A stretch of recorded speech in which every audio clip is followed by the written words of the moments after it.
Hola a todos, mi nombre es Juan Pablo Borda, soy docente de salud y psiquiatría en la Universidad Alexander von Humboldt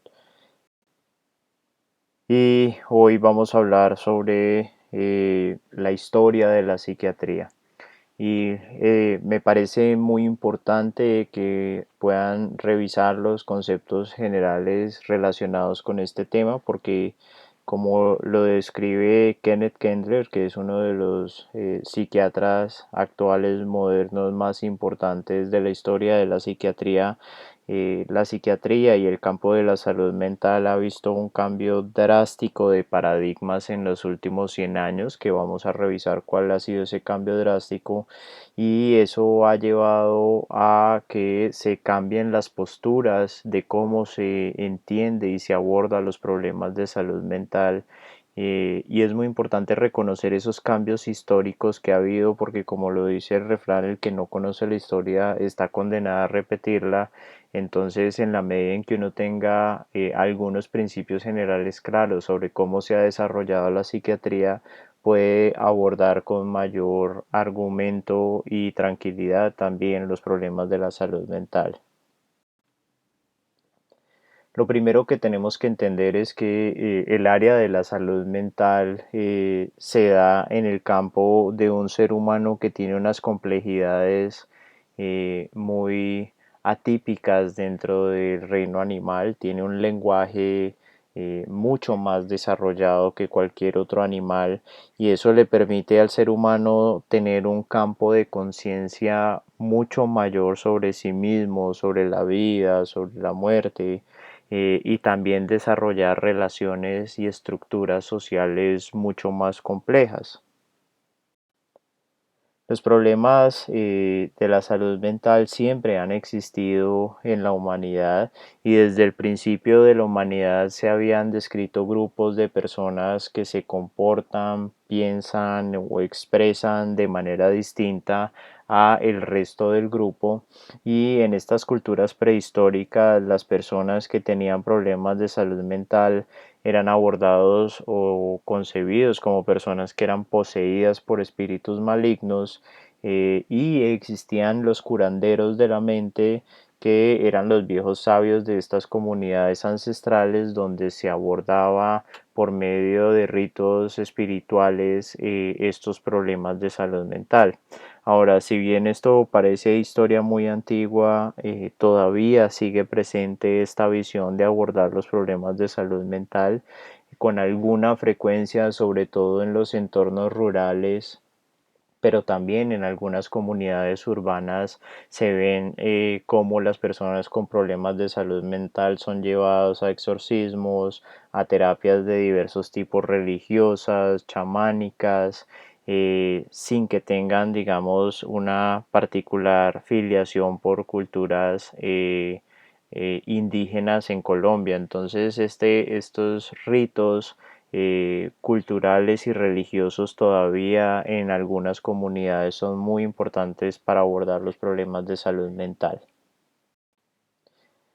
Ya en el tiempo de los griegos, Platón tenía una teoría dualista de que por un lado estaba la mente y el alma, y por otro lado estaba el cuerpo más material, y que estas dos esencias eran separables. Y vamos a ver que este es un problema esencial en la manera, en el momento de abordar la salud mental, porque si concebimos que lo mental va por un lado y que lo físico o corporal va por el otro, se fragmenta cómo entendemos al individuo y también cómo abordamos sus problemas de salud mental. La mente, según Platón, se superponía conceptualmente con el alma, eran muy similares, y se dividía en un alma muy racional, que era inmortal, divina y situada en el cerebro, y un alma muy irracional, muy pasional, donde se situaba en el pecho, en el corazón, y donde se asentaba pues la ira, que ya estaba entre el abdomen, y estas emociones muy intensas estaban en estas localizaciones y hacían parte del alma irracional.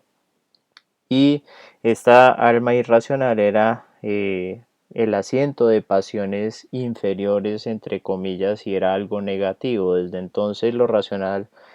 abstracto se considera, digamos, como algo positivo y las emociones como algo negativo. Y la forma de locura o de problemas de salud mental se daba cuando esta alma irracional tomaba el control de la persona y él tomaba el control y aplacaba el alma racional de esa misma persona. Hipócrates, por su parte, consideraba como fundamental darle prioridad a la persona y al cuerpo para que se sanara él solo, porque él consideraba que el cuerpo y la persona tenían elementos positivos que constantemente buscaban el equilibrio y buscaban la salud, y que más que atacar el malestar, atacar la enfermedad, lo que se debería hacer es favorecer a la persona y favorecer los elementos protectores de la persona para que ella misma se curara. Descubrió o describió, perdón, en los textos antiguos el cuadro de histeria, que es un cuadro que viene a ser muy relevante luego cuando se desarrolla el psicoanálisis en el siglo XIX, y consideraba que los cuadros de histeria se daban en las mujeres cuando el útero se les subía a la cabeza por periodos de tiempo, y entonces se ponían más seductoras, más manipuladoras, más lábiles emocionalmente, más irritables, más agresivas, porque el útero se les subía al cerebro, decía Hipócrates. Y el tratamiento que recomendaba para estos cuadros de histeria era un matrimonio temprano, haciendo una primera conexión entre estos comportamientos histéricos, seductores, también digamos volubles emocionalmente, con el no tener una sexualidad satisfecha, que fue todo un tema de exploración luego en el psicoanálisis. El filósofo Epicurio, por su parte, también hablaba de las emociones racionales e irracionales y decía cómo no tanto era el problema de la emoción per se, de qué tipo de emoción se presentaba, sino de si esa emoción era congruente o justificable con las circunstancias que estaba viviendo el individuo. Y esta es una pregunta que todavía hace una parte muy importante de la salud mental y de la psiquiatría, sobre todo de la psiquiatría de enlace en el Hospital General, donde nos interconsultan para saber si la respuesta emocional que el individuo está teniendo frente a sus dificultades de salud actuales es justificable o es congruente con lo que está viviendo, o si tiene un problema de salud mental. Entonces creo que como médicos se van a ver enfrentados a esta pregunta: ¿será que esta tristeza que está teniendo esta persona, que estos nervios que está teniendo esta persona, que esta preocupación o esta irritabilidad son normales y son esperables por lo que está viviendo difícil en este momento, o es causa de una enfermedad mental? Y ya desde eh, el siglo, desde los años 300 antes de Cristo, el filósofo Epicurio hacía esas preguntas. Areteo de Capadocia, por su parte, consideraba que la melancolía asociada a la depresión y la manía eran parte de una misma enfermedad, partes opuestas de una misma enfermedad. O sea que describió de manera indirecta el trastorno afectivo bipolar, y la bulimia como trastorno de la alimentación era reconocido como un problema de salud mental, y en el Talmud, que es las escrituras sagradas para las personas judías, se reconocía como una excusa válida para no hacer el ayuno del Yom Kippur, que es una festividad de la comunidad judía. Entonces decía: si usted tiene bulimia, pues tiene un problema de salud mental, entonces mejor no haga ayuno porque se puede complicar su condición. Ahora, Celio Aurelio reconoció las causas sociales y personales dentro del desarrollo de los problemas de salud mental, y decía: hay unos determinantes sociales y unas predisposiciones en los hábitos de la persona que favorecen ciertos problemas de salud mental. Él decía que el abuso de vino, la tendencia excesiva a la superstición o las preocupaciones excesivas por la gloria se asociaban a problemas de salud mental en la vida de las personas. Y Sorano, que era un médico de transmisión humanista, fue uno de los primeros médicos en los que hay registros que abogó por disminuir los tratamientos restrictivos en las personas con problemas de salud mental. Para esa época y durante mucho tiempo en la historia de la humanidad, las personas con problemas de salud mental eran encerradas por décadas y excluidas de las comunidades, y Sorano empezó a decir: no debemos excluir a las personas, debemos darles un trato mucho más humano, e inclusive si la persona está con ideas de suicidio, más bien ubiquémosla en el primer piso del hospital, donde digamos no se vaya a tirar por una ventana, no se vaya a lesionar. Entonces tenía una visión mucho más humanista sobre la salud mental. Sin embargo, en el siglo V pues cae el Imperio Romano y empieza la Edad Media, y con esto se retorna a una visión del mundo desde la lógica de la fe, con el misticismo que esto conlleva, y entonces los problemas de salud mental empezaron a ser concebidos otra vez dentro de las sociedades como asociados a espíritus malignos, y a pecados en este sentido religioso. Y pues las comunidades vivieron unas épocas de mucha represión sexual, particularmente dentro del clero y las monjas, y esto empezó a asociarse a crisis histéricas donde las personas, sobre todo las monjas, digamos, dejaban de alimentarse durante periodos muy prolongados, generaban trastornos de la alimentación, se castigaban y hacían rituales de automortificación para controlar esa tensión emocional asociada a la histeria, y tenían comportamientos muy caóticos. Posteriormente se empezaron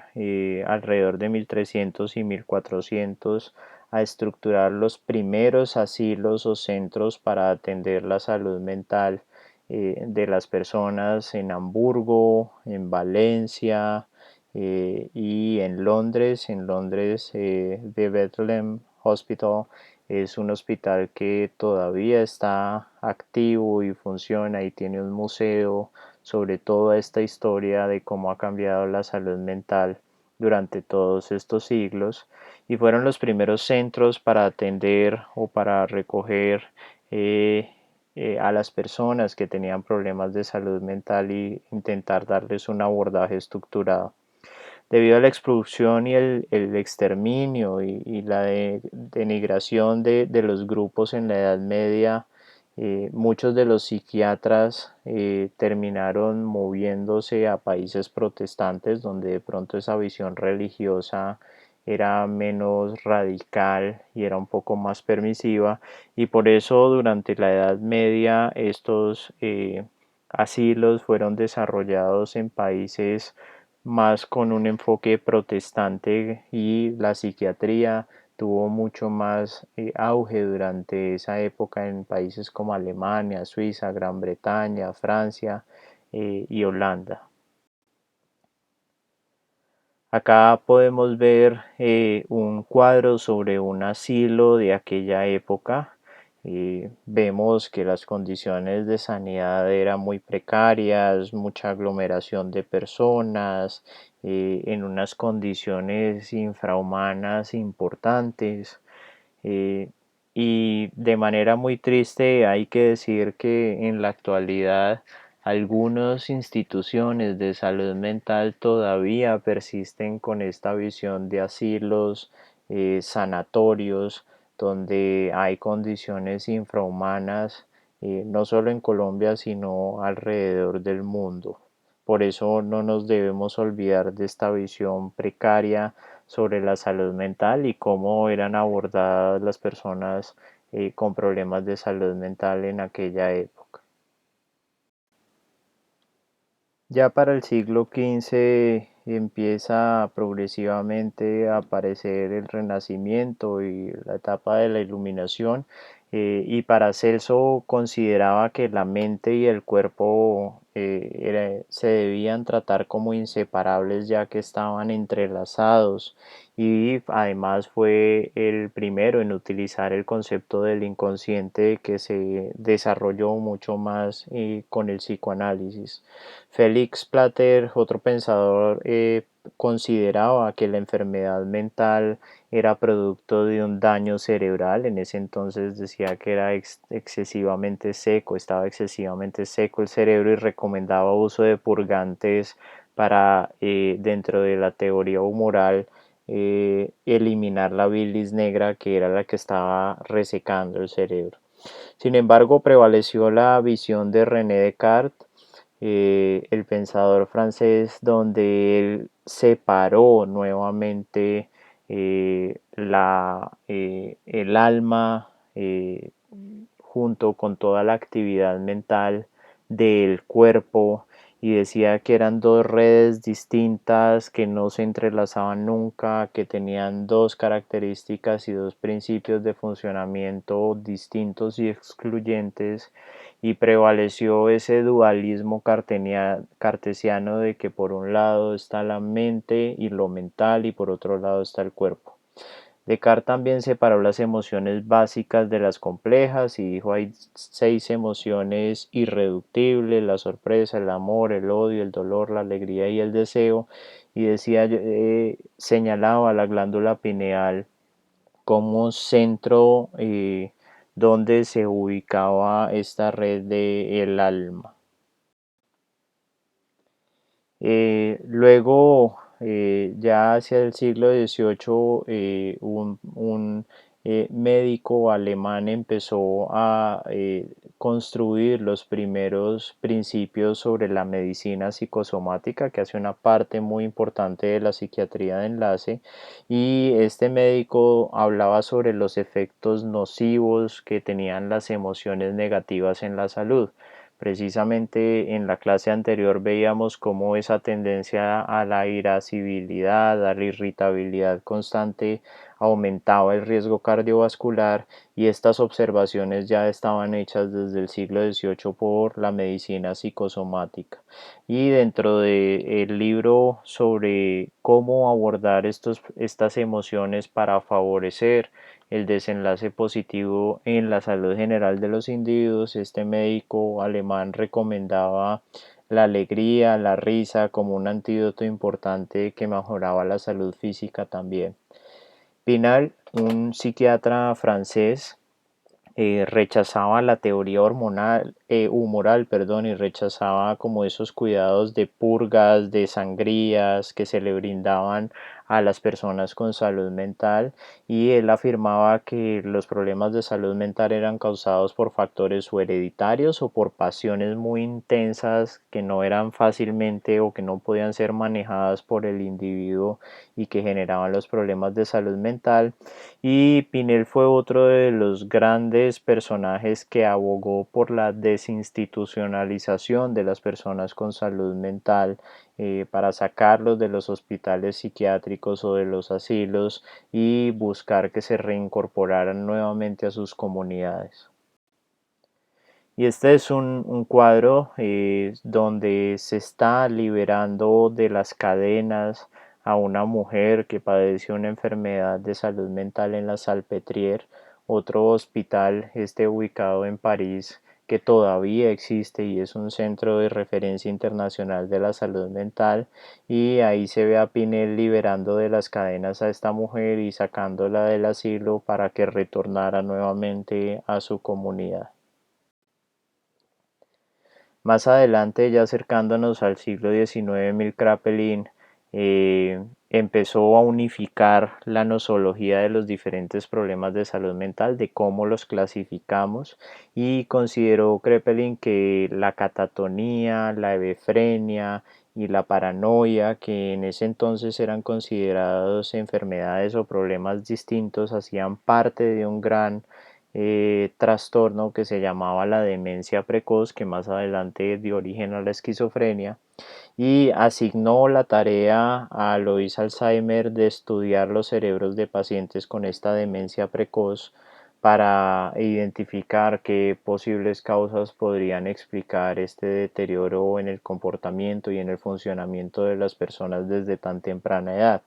Dentro de ese grupo de pacientes evidentemente había personas con enfermedad de Alzheimer y fue Alois Alzheimer durante ese proceso de investigar los cerebros de personas que descubrió las lesiones características de la enfermedad de Alzheimer que desde entonces conocemos. Adicionalmente, Kraepelin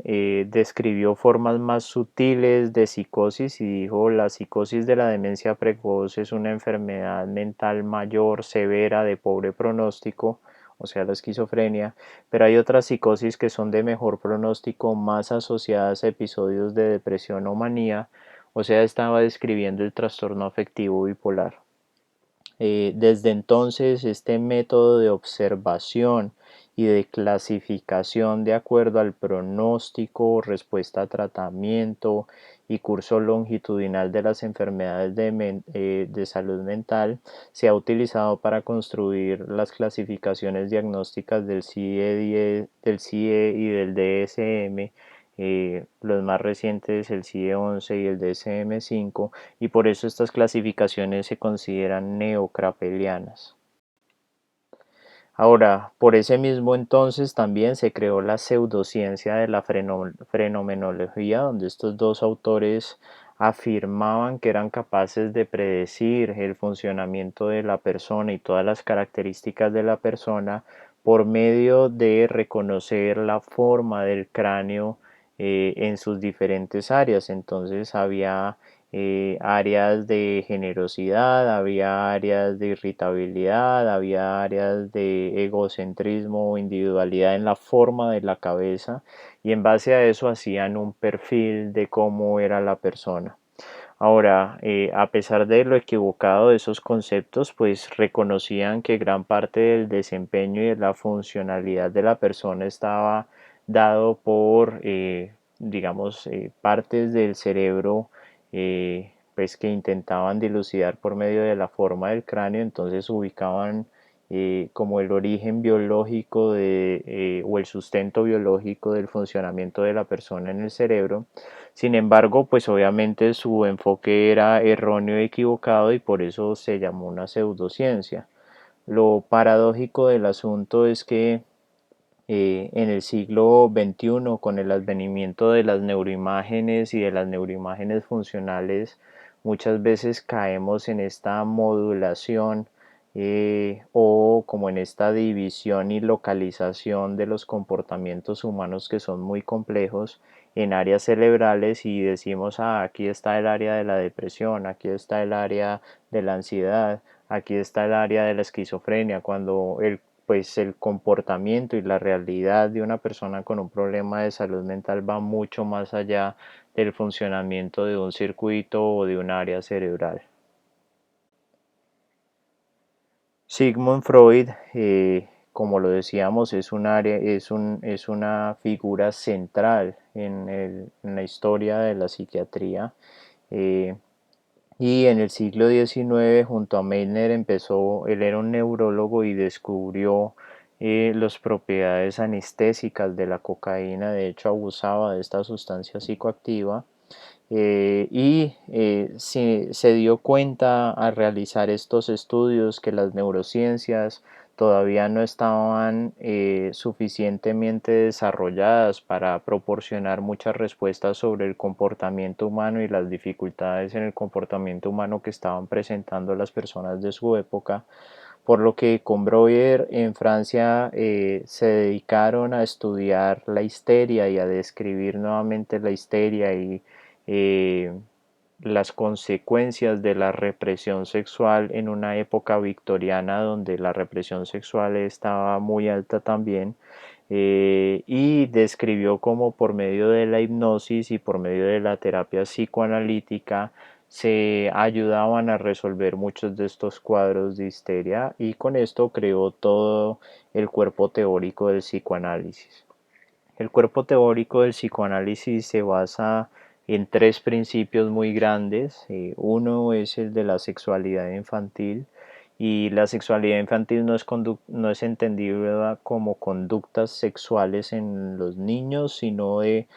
que lo que dice el psicoanálisis es que la gestión del placer, cómo el niño maneja el placer, él mismo con su entorno, cómo la mamá o el papá le ayudan a manejar el placer, cómo maneja el placer a lo largo de sus diferentes etapas, determina en gran medida el funcionamiento de esa persona como adulto y cómo va a gestionar los aspectos positivos, las dificultades, los problemas, sus relaciones personales más adelante. A eso se referencia el concepto de sexualidad infantil, de cómo los niños gestionan el placer.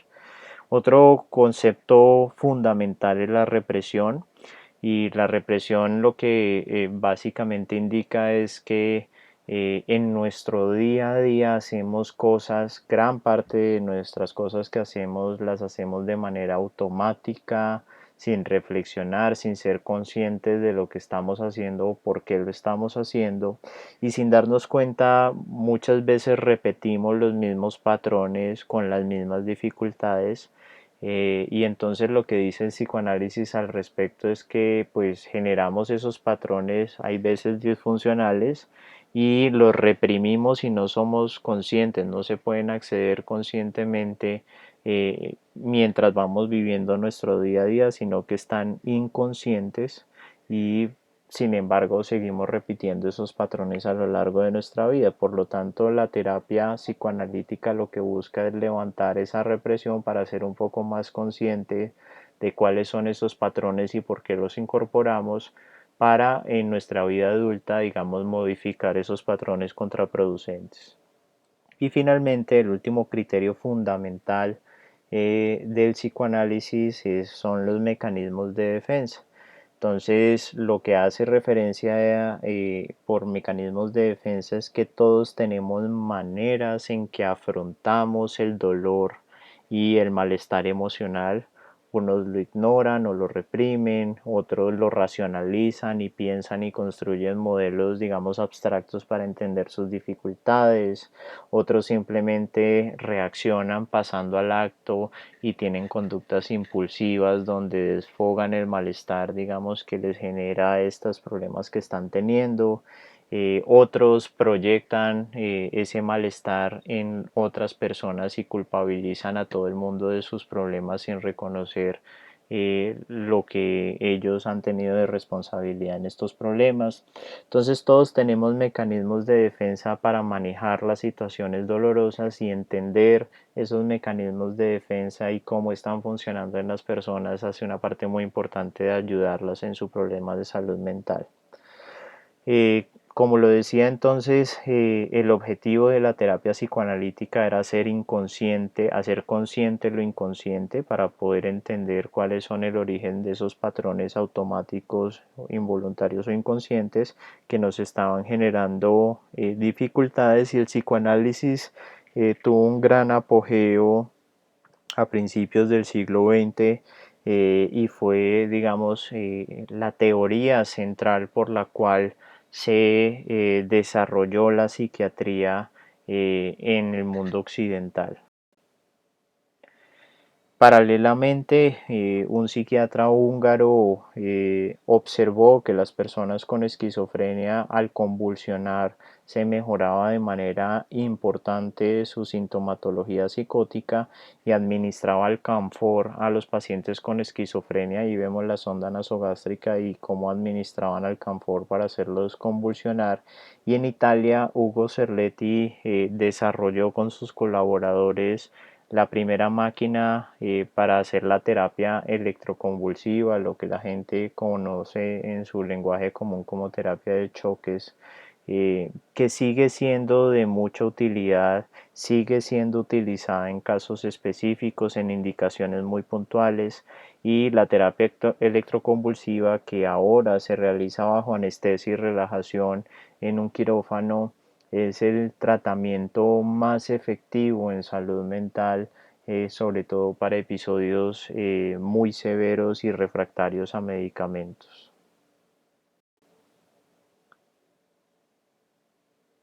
También en el siglo XX, a principios del siglo XX, un neurólogo portugués, Egamoni,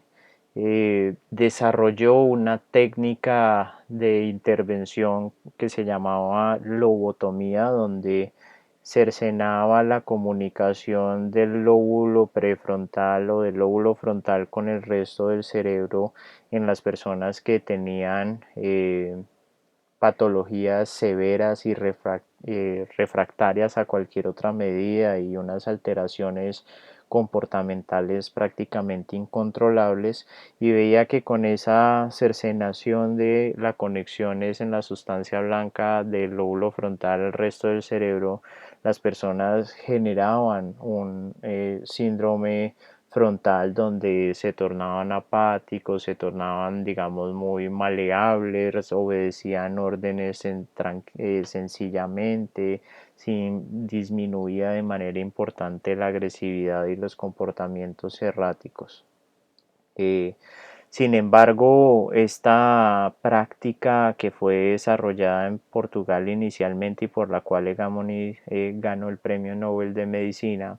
luego fue extendida de manera inescrupulosa en Estados Unidos por una persona que no tenía las capacidades ni las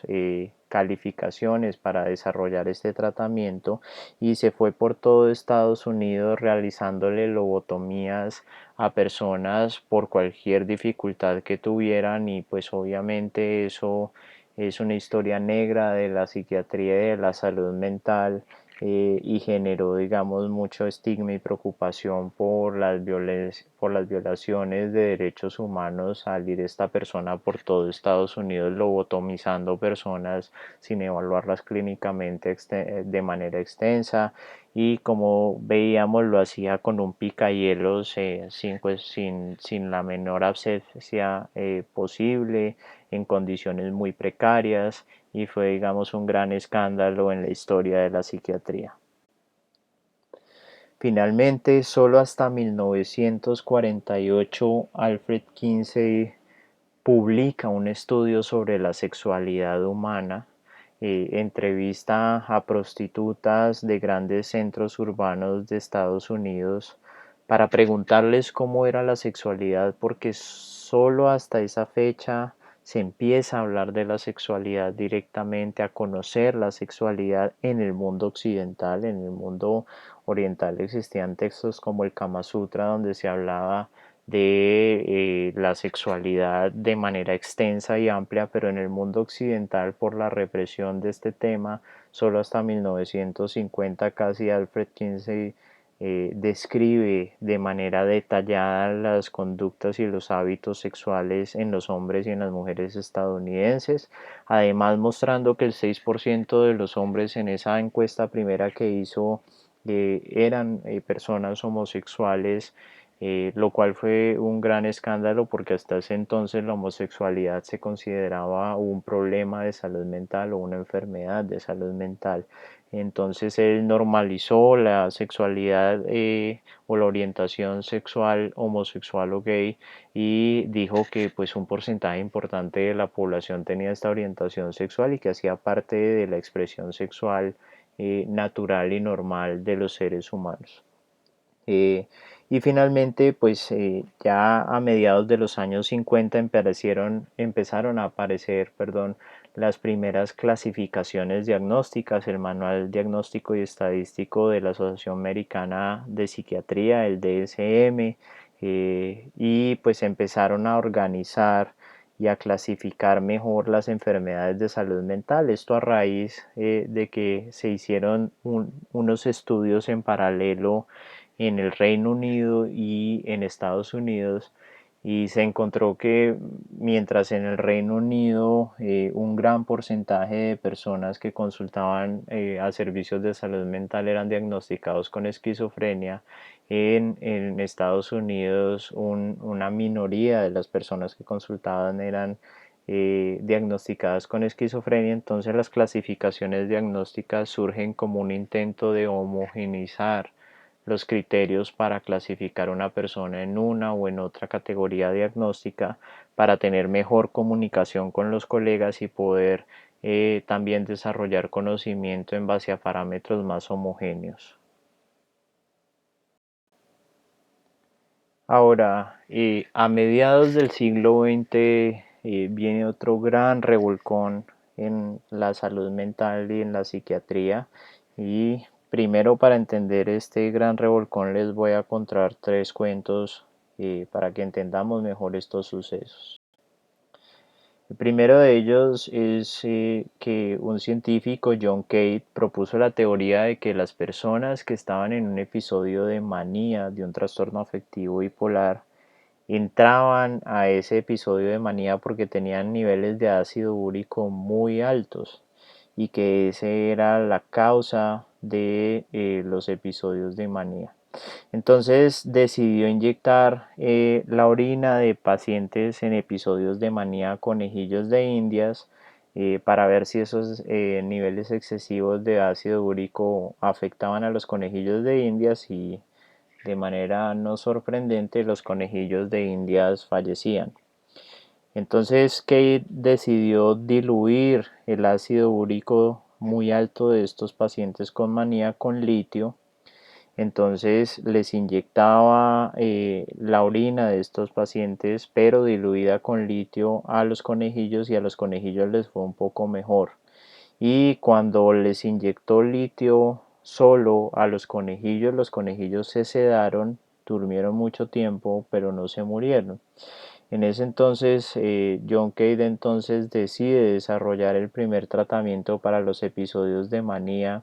inyectándole directamente el litio a las personas que estaban en estos episodios, y publica en 1949 un artículo en el Medical Journal of Australia describiendo el litio como tratamiento para el episodio de manía.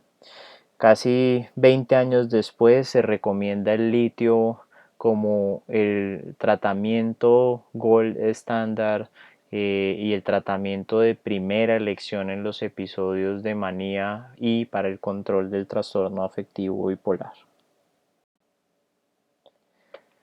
Una segunda historia es que en los años 40 y en los años 50 en los sanatorios a las personas con esquizofrenia se les trataba con procesos de hibernación, donde se les metía en piscinas con agua helada y con hielo para enfriar un poco estos cuadros de agitación psicomotora y desorganización que tenían las personas. Y asociado a este protocolo de meter a las personas en estas piscinas con agua y hielo, les inyectaban un medicamento antihistamínico, la clorpromacina, para que estuvieran un poco más sedados, para que no gritaran, ni se movieran tanto, ni se agitaran tanto con el frío de la piscina. Un día, un turno en la noche, se les acabó el hielo en un hospital francés a unos enfermeros que estaban a cargo de hacer este procedimiento, y dijeron: no, vamos a hacer una trampa, solo le vamos a aplicar el medicamento y vamos a decir que los metimos en hielo, pero pues no tenemos hielo, entonces apliquemos el medicamento y decimos que hicimos el proceso completo. Y se dieron cuenta que al aplicar el medicamento los pacientes mejoraban a pesar de no haber estado expuestos al hielo y al frío. Finalmente, en 1952, la clorpromacina fue reconocida y descrita como el primer tratamiento antipsicótico. Ahí vemos la caja de Largatil, que fue utilizada ampliamente en Colombia hasta hace muy poco, y fue el primer tratamiento efectivo para la esquizofrenia, y empezaron a desarrollarse la familia de los antipsicóticos. Y finalmente, en 1956, un laboratorio suizo quiso desarrollar un siguiente medicamento antipsicótico. Entonces dijo: cojamos la clorpromacina, modifiquémosla un poco para ver qué posibilidades hay de crear otro antipsicótico distinto. y se le pidió a un científico, Ronald Kuhn, que probara estos fármacos antihistamínicos en pacientes con esquizofrenia, esperando que tuvieran un efecto sedante y antipsicótico. Sin embargo, Kuhn se dio cuenta que al aplicarlo a pacientes con esquizofrenia, que normalmente estaban aislados, callados, con un afecto muy aplanado, lo que veía es que el estado de ánimo de estas personas con esquizofrenia se mejoraba y se ponían inclusive alegres, cantaban, gritaban en las salas de salud mental y psiquiatría, por lo cual dijo, pues estos medicamentos parecen que tuvieran un efecto antidepresivo importante. Y desde entonces se describió la imipramina como el primer antidepresivo en la historia, eh, al evidenciarse un efecto terapéutico antidepresivo en una molécula que tenía importante éxito para mejorar estos síntomas depresivos. Pero, ¿qué tienen de común estos tres cuentos que acabamos de revisar? Los primero que tienen en común son que los descubrimientos vinieron por casualidad y en ese sentido no había un modelo científico que explicara el por qué estas sustancias químicas tenían los efectos que tenían. Sin embargo, y a pesar de no tener este modelo explicativo, este advenimiento generó gran expectativa porque por siglos las personas con enfermedades mentales habían sido encerradas, encadenadas, exorcizadas y por primera vez había la posibilidad de tratar a estas personas con medicamentos y las alteraciones que presentaban a lo largo de su vida se controlaban de manera efectiva. Esto también permitió que se medicalizara o que se incluyera la salud mental dentro de la atención en salud y dentro de la formación en salud, al considerarse que pues los problemas de salud mental también podían responder a tratamientos farmacológicos como otras patologías y por ende podían ser estudiados, enseñados y desarrollados dentro de las facultades de medicina. Pero, ¿cómo termina el cuento de estas tres historias?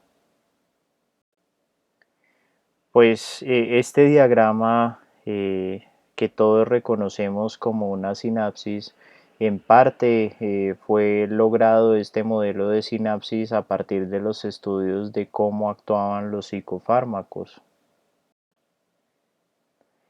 A finales del siglo XIX ya Santiago Ramón y Cajal había descrito eh, cómo el cerebro estaba compuesto por células independientes y este fue un primer avance porque la teoría alterna era que el cerebro estaba constituido por ductos por los cuales unos fluidos recorrían diferentes partes del cerebro y así funcionaba el sistema nervioso central. Entonces el reconocer que estaba compuesto por células independientes y que éstas se comunicaban una con la otra fue un primer avance importante. De hecho, Sigmund Freud, que habíamos dicho que su formación era de neurólogo y neurocientífico, describió cómo el sistema nervioso estaba construido a base de neuronas y cómo estas, unas similares y otras asimilares, se comunicaban por medio de terminaciones nerviosas donde una sobre la otra se apoyaban en barreras de contacto, él los llamaba,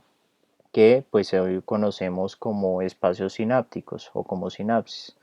Otto Lewis en 1920 descubrió que había sustancias químicas que alteraban el funcionamiento de los nervios y describió los primeros neurotransmisores.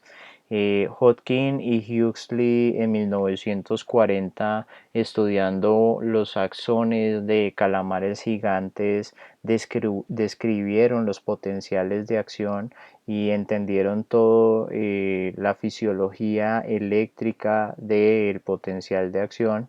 Y Bernard Brody, estudiando un grupo de medicamentos que se denomina IMAOs, inhibidores de la monoamina oxidasa, Describió cómo en animales estos medicamentos que eran inicialmente utilizados para la tuberculosis aumentaban los niveles de serotonina o de noradrenalina y cómo podían interferir en el sistema nervioso central. Este es un profesor de la Universidad de Harvard que por esas mismas épocas describió la teoría de las catecolaminas para la depresión, y la teoría de él era que las personas con depresión tenían una depresión de la norepinefrina y que posiblemente estos medicamentos lo que hacían era elevar la norepinefrina y por eso lograban su efecto antidepresivo. Asimismo, estos investigadores en el Reino Unido y en Holanda desarrollaron una teoría serotoninérgica de la depresión y propusieron que la depresión era causada por una depresión de la serotonina y que los medicamentos antidepresivos lograban su efecto por medio de un aumento de la serotonina a nivel del sistema nervioso central. Ahora, ¿qué consecuencias tuvo el desarrollo de los psicofármacos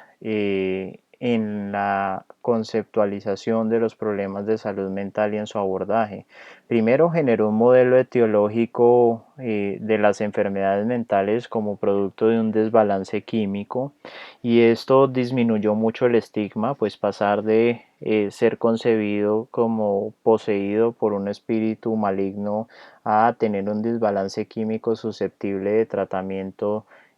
con un medicamento, pues es una visión mucho más amable de los problemas de salud mental para las personas que los padecen. Esto también generó una desinstitucionalización en grandes masas de las personas con enfermedades mentales mayores que por toda su vida o por décadas eran encerradas en asilos y en instituciones psiquiátricas. Entonces muchos de ellos, al poder ser tratados efectivamente, fueron saliendo a las comunidades. Como lo decíamos, se desarrolló de manera muy importante las neurociencias y se entendió el funcionamiento neuroquímico del cerebro, y nace una corriente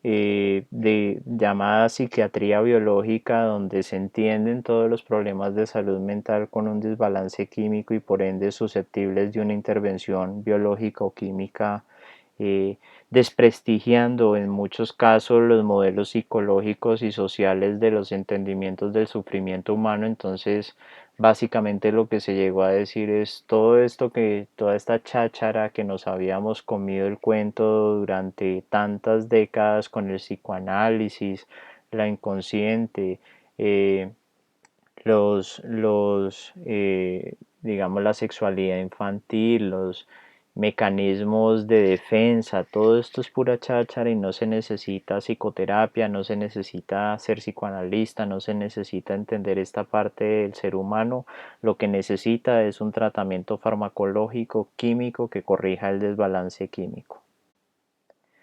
Ahora, en este curso del desarrollo de los medicamentos, pues el Prozac o la fluoxetina son un hito, porque los laboratorios se dedicaron a construir equipos de investigación que desarrollaran medicamentos que subieran la serotonina sin intervenir en otros campos del cerebro ni en otros neurotransmisores, y se tenía el concepto de la bala mágica, donde el medicamento entra de manera muy limpia, sube la serotonina a nivel cerebral, corrige la depresión sin ningún otro efecto en el organismo y sale, digamos, sin efectos adversos.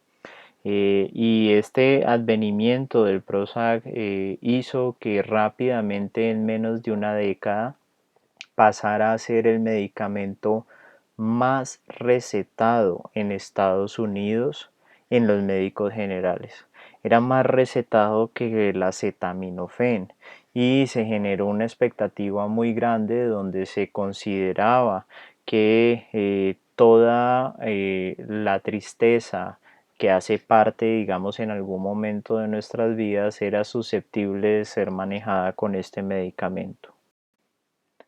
Esto llevó a un desarrollo enorme de la farmacología y de las industrias farmacéuticas en Estados Unidos, y podemos ver cómo cada uno de esos medicamentos, cada píldora de esos medicamentos o cada tableta de esos medicamentos equivale a 1 millón de prescripciones. Y vemos cómo las benzodiazepinas como el Xanax tienen muchos millones de prescripciones al año en Estados Unidos, también los antipsicóticos y los antidepresivos, y la industria farmacéutica generó billones de dólares en ganancias, y también invertía para el 2009 4.5 billones de dólares en propaganda para vender los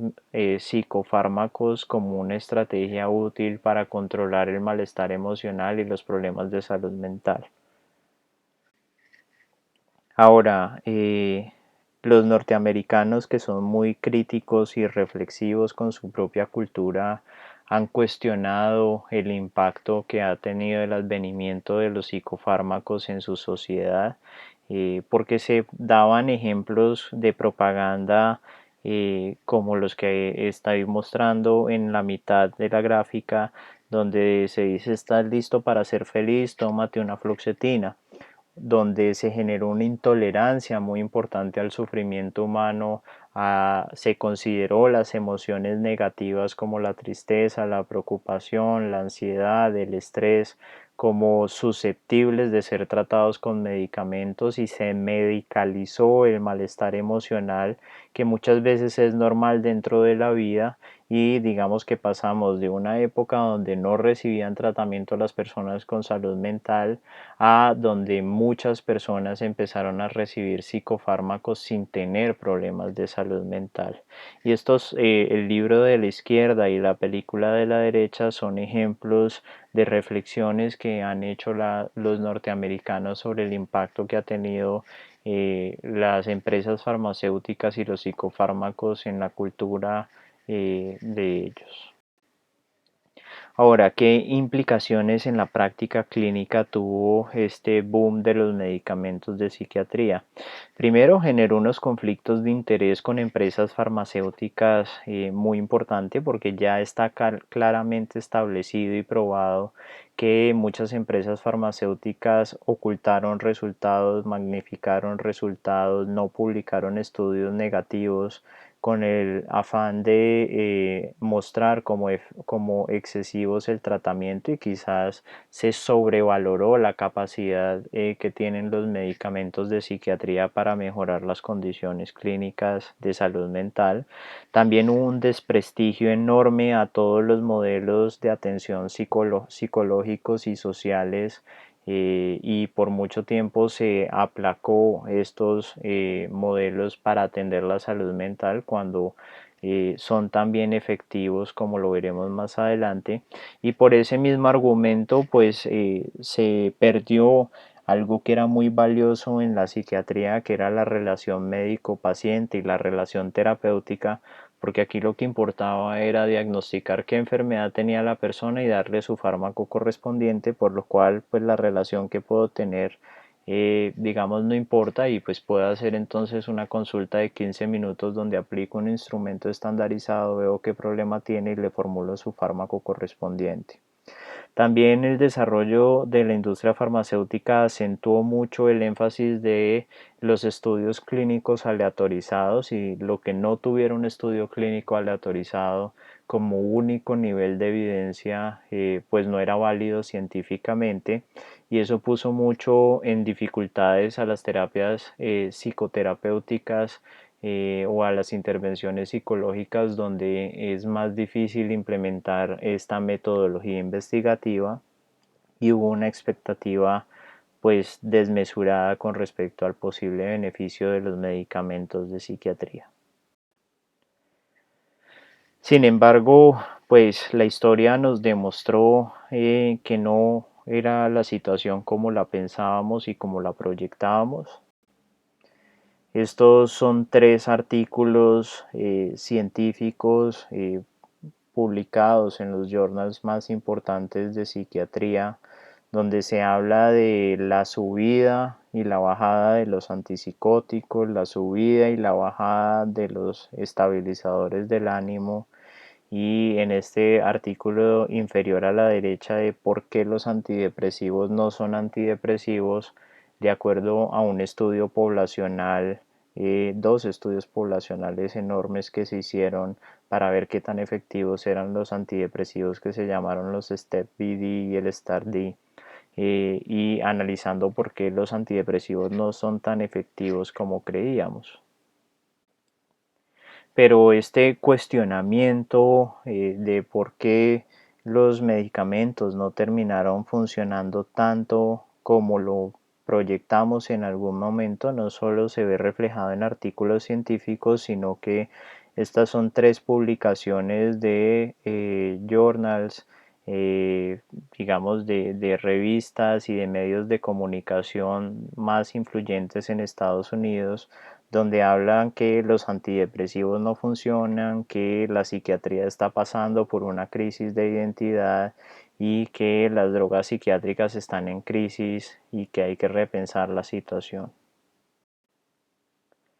Ahora, la pregunta es ¿por qué fracasó este modelo o por qué no tuvo los alcances que inicialmente se esperaba que tuvieran? ¿Qué pasó? Y la respuesta tiene que ver con que el área de la salud mental y el área de psiquiatría aborda situaciones, aborda pensamientos, aborda emociones de la persona, aborda sus valores, sus relaciones, sus comportamientos, sus creencias, como también cambios neurológicos. Entonces, si entendemos la gran diversidad de factores que estamos abordando, pretender que los valores o las relaciones cambien con medicamentos psiquiátricos, pues digamos que empieza a tener poco sentido. Ahora, este modelo neurobiológico se sustentó en un modelo científico reduccionista, donde se proponía una causalidad lineal, o sea, A produce a B, y donde se daban unas explicaciones que se pretenden universales, no restringidas a condiciones espaciotemporales. Entonces A produce B aquí, en Norteamérica, en Asia, en Europa, en poblaciones de alto nivel educativo, en poblaciones de bajo nivel educativo, en poblaciones de altos recursos, en poblaciones de bajos recursos, en poblaciones de una cultura o de otra. Y adicionalmente este modelo científico reduccionista propone encontrar relaciones lineales y universales, sobre todo a nivel molecular y genético. Ese es el objetivo del modelo reduccionista científico, reducir todo a cambios moleculares y genéticos dentro de sus explicaciones. Sin embargo, los seres humanos somos sistemas biológicos constitucionalmente complejos. Esto implica que tenemos múltiples niveles y múltiples componentes dentro de cada nivel, con dos características muy importantes: la redundancia. Tenemos dos manos, tenemos dos ojos, tenemos dos oídos, porque en caso de que falle uno necesitamos el otro. Tenemos dos pares de genes, y la degeneración. Muchas veces cuando perdemos una función a un nivel, hay otra función a otro nivel que toma el rol y que trata de suplir esa función. Entonces, un ejemplo muy sencillo de lo que implica la degeneración es que en caso de que yo pierda la vista, la audición empieza a tener un rol mucho más importante y me permite orientarme en mi espacio mucho más de lo que antes me permitía, y suple en algunos sentidos lo que la vista no me puede brindar en estos momentos. Adicionalmente, los seres humanos somos dinámicos y todos respondemos de manera distinta al mismo estímulo, por lo cual encontrar explicaciones universales se hace difícil y complejo, y somos evolutivamente variables, cambiamos de acuerdo a nuestro entorno y nuestro entorno va cambiando con el tiempo y nosotros nos vamos a ajustarnos a ese entorno. Entonces, así como en el siglo XIX, en la época victoriana, la represión y la histeria eran un problema muy importante de salud mental, ahora la liberación sexual, el narcisismo y digamos que esas conductas de inestabilidad emocional digamos, generan otro panorama distinto y otros perfiles de problemas de salud mental distintos. Pero el funcionamiento cerebral, como si fuera poco, también es muy complejo. Hay que tener en cuenta que un ser humano tiene billones de neuronas, que cada neurona tiene muchas dendritas y muchos axones en los cuales interactúa con otras neuronas. Cada dendrita y cada axón tiene muchos botones sinápticos y cada botón sináptico tiene múltiples neurotransmisores y cada neurotransmisor a su vez tiene múltiples receptores con múltiples funciones. Entonces las posibilidades de que incrementar o disminuir un neurotransmisor en todo el cerebro aborden un problema de esta complejidad pues se hace poco probable. Entonces, lo que estamos diciendo es que el ser humano tiene múltiples niveles, tiene un nivel genético, un nivel bioquímico, un nivel biológico, un nivel ya fisiológico hablando de sistemas y finalmente un nivel en el área de la salud mental comportamental o mental. El ser humano no está aislado en su entorno, sino que interactúa constantemente con su entorno, modifica su entorno, su ambiente, y a su vez el ambiente modifica al ser humano en sus diferentes niveles. Y esto hace una relación bidireccional compleja que tiene muchas ramificaciones.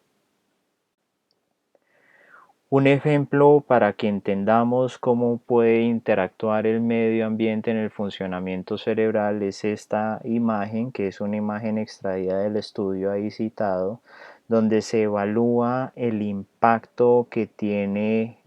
una terapia psicodinámica basada en el psicoanálisis por 15 meses en pacientes con depresión crónica y refractaria a medicamentos. Entonces se sometieron un grupo de personas a este tratamiento psicoterapéutico psicodinámico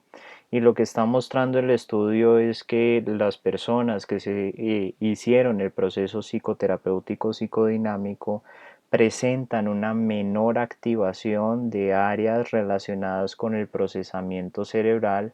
al hablar de sus dificultades, o sea, las emociones podríamos decir están siendo experimentadas de manera menos intensa y de manera más manejable por la persona en comparación a los controles que no recibieron este proceso psicoterapéutico. Entonces fíjense que el hablar con otro de mis problemas, el incorporar nuevas herramientas o maneras de entender el mundo de manera distinta tiene repercusiones en mi funcionamiento cerebral y en cómo proceso las emociones. Entonces, ¿en qué estamos? Entendiendo este fracaso parcial y estas complejidades que acabamos de mencionar. ¿Cómo estamos entendiendo los problemas de salud mental actualmente? El modelo que mejor integra todos estos avances y reflexiones es el modelo biopsicosocial. Es un modelo sistémico donde se entiende una causalidad bidireccional, o sea, A influencia a B, pero a su vez B también puede influenciar a A. Y es un modelo condicional. A influencia a B y B influencia A en este sentido, en estas circunstancias particulares. De pronto, si las circunstancias cambian, la relación o la influencia de A con B y B con A sería distinta. También propone un abordaje multinivel donde se considera lo biológico, pero también de manera igual se considera lo psicológico y lo social como importante y no hay una prioridad teórico práctica de que es el elemento biológico o es el elemento psicológico o es el elemento social lo que es más importante. Ahora, este modelo biopsicosocial ha tenido unas implicaciones importantes en la práctica clínica, no solo de la salud mental, sino de la medicina en general, porque es importante resaltar que así se concibe la medicina y la práctica médica actualmente en los diversos campos de la salud. Y en el campo de la salud mental, pues amplía la salud mental mucho más allá del individuo, precisamente al reconocer explícitamente un nivel social y cómo el nivel social y el entorno del individuo puede favorecer o evitar que se generen ciertas condiciones o ciertos problemas de salud mental. Adicionalmente le da un peso equitativo o igual a las intervenciones biológicas como los medicamentos en psiquiatría, pero también reconoce la importancia de las intervenciones psicológicas y de las intervenciones también para mitigar o controlar o favorecer algunos de los elementos sociales que están asociados a la condición de la persona, y resalta de manera muy importante la relación médico-paciente como un elemento terapéutico central que nos permite ayudar a esa persona que está en una situación de sufrimiento, y cómo señala cómo esta relación positiva, una buena comunicación con nuestro paciente, una preocupación genuina hacia él, es un elemento que puede favorecer desenlaces positivos en la salud, de lo cual también hay estudios al respecto. Entonces, para concluir, podemos decir que el desarrollo de los psicofármacos ha representado un progreso enorme en la atención de los problemas de salud mental en la población afectada. Permitió una desinstitucionalización, permite brindar una atención en la comunidad a las personas que tienen problemas de salud mental. Sin embargo, el modelo reduccionista y las presiones de la industria farmacéutica puso demasiadas expectativas en los psicofármacos, y vemos como muchas personas acuden a la consulta con psiquiatría buscando medicamentos que les ayuden a manejar el estrés por una situación laboral, o la tristeza, digamos, de perder una relación de pareja, y que no tienen enfermedades de salud mental, sino un sufrimiento propio de la vida que todos tenemos por momentos. Y entonces creo que la tarea está en identificar cuándo ese sufrimiento es esperable, digamos, para la condición de vida que está teniendo esa persona, o cuándo hace parte de una enfermedad mental y por ende es susceptible de un abordaje farmacológico. Adicionalmente, pues el desarrollo de esta psicofarmacología y de la psiquiatría biológica rivalizó y desprestigió mucho las intervenciones psicoterapéuticas, que muchas veces son vistas en el mundo científico como sin evidencia científica, como un poco de magia y misticismo, cuando, como les mostraba en el estudio que les mostré, pues hay cada vez más evidencia científica sólida de las repercusiones positivas de un espacio psicoterapéutico adecuado.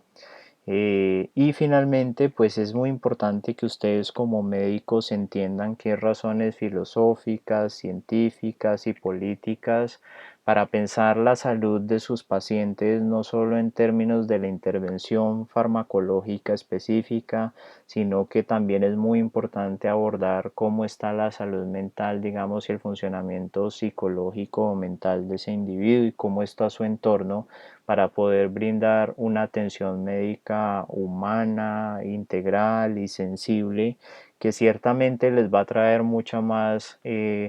gratificación profesional a ustedes como personas, y va a tener mejores desenlaces y mejores resultados para sus pacientes. Entonces espero que esta revisión haya sido al menos entretenida y que sea de utilidad para que puedan entender la salud mental con un poco más de conceptos y de una manera un poco más amplia e integral, que reconozcan los procesos que este campo de la medicina ha tenido y por qué entendemos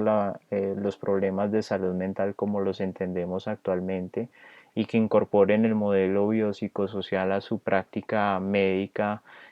porque les aseguro que les brindará mucha gratificación y muchos éxitos a ustedes como personas y a sus pacientes.